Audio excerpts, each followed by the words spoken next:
you have a sense of what the identity of this team is going to be? And he said, since we got here, we want it to be, we can go toe-to-toe with anybody. We don't back down.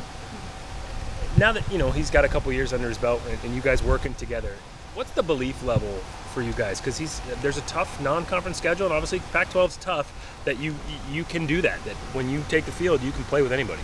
Yeah, I think our previous results have really uplifted our own belief in ourselves and in his coaching style. We really try and buy in what he's saying and what he's teaching us, just because we have seen those results. We beat Stanford for the first time ever a couple years ago, and we've gone to toe-to-toe with UCLA, Cal, all the really big schools.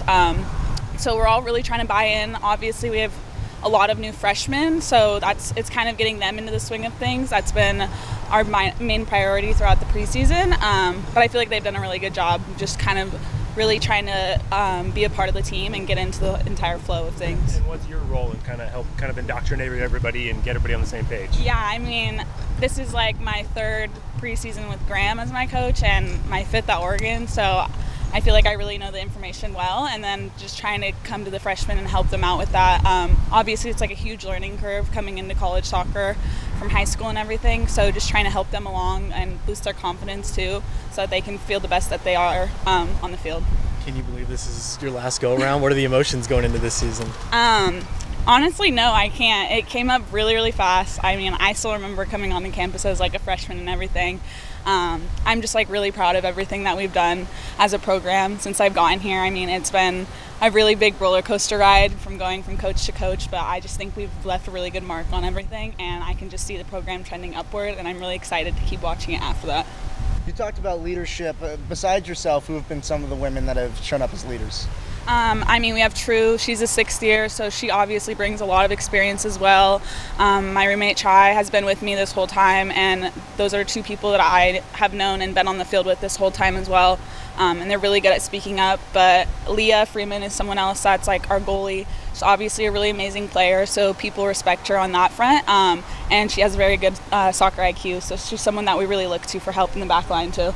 Just your senior group, the names you mentioned, between injuries, between COVID, between the coaching change, you guys have got to feel like you can take on anything that gets thrown your way at this point.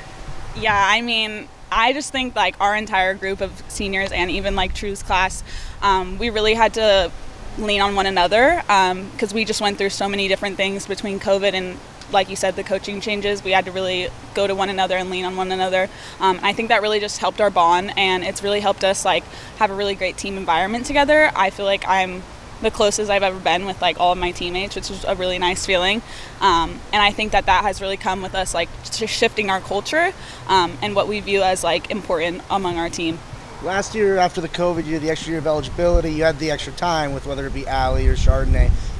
How has them now running out of eligibility and moving on, how has that affected you in this preseason and then moving forward for this season? I think that it's been kind of a challenge, obviously, on my front, that I'm going to be playing with completely different players. But I think everybody that's come in on our team now is extremely capable. There's people that are obviously very highly skilled. They have great soccer IQ, so it's not that hard for me to transition into playing with them. And I've had that whole entire time in the spring. We didn't have all the freshmen here, so that was kind of hard, but we had all of our same people that we had before last season. And it was really nice to be able to meld with all of these people that maybe didn't get as much time last year, and now they're getting to have those starts in the spring games and even at practices, just to get some of that experience under their belt for this season coming up. Offensively, Graham said he was pretty honest this offseason that you guys probably did a good enough job creating chances last year, but you just got to finish more. And he said you've done the work technically to try to create better opportunities to finish. What's your perspective on that? I think the biggest thing that has helped us improve our off-season finishing is really our goalkeepers. They're all really, really amazing players, and them being so good at doing what they do, it really pushes us to even up our level of finishing. So I think that one aspect is something that has really pushed us as a team to improve our finishing. And then not only that, but the new players coming in are obviously, they're really technically skilled, and I think they've done a really good job getting in and technically finishing in the box, which is something that we had trouble with in the past. So having that now is something that just raises the level among everyone on our team. What would it mean to you to finish your career with a tournament appearance? Oh my God, it would mean everything. That's what I came here to do, is to have us make the tournament, and I think that last year we really got kind of gypped out of it. But I think this year we have a really, really good shot. I'm really excited to see how all the new players do. I think that they're melding into our system really well, and I think that we're going to have a tournament level team again. So I really hope that we make it this year and have that accomplished. Yeah, Chardonnay was mentioned earlier. What is it like seeing, Chardonnay, she's coming off the bench a lot for Kansas City. You got Marissa up in Portland, just seeing those Oregon alums that can make it to the pros, and that's a reality. Yeah, I mean, Chardonnay is someone that I have always really looked up to. I mean, she's a grade older than me, and I followed her throughout this whole time I was at Oregon. And I think just seeing them and seeing them be on such a big stage really pushes all of us to hope for that for ourselves one day. I know some people are in between, but seeing those people do what they do, it kind of reassures you okay, if they can do it, I can do it too. And it just really inspires us all to just go out and do the best that we can here so that we can set ourselves up for success later. When you're up at the top of those Oregon leaderboards, what does it mean for you to try to get to that #1 spot and just being in some of the same company as some of these Oregon greats? Honestly, it would mean a lot, but I'm more focused on us winning our games. I think that the stats will come if I do focus on us accomplishing what we need to accomplish in the games, winning those games. The stats are going to come, the assists are going to come.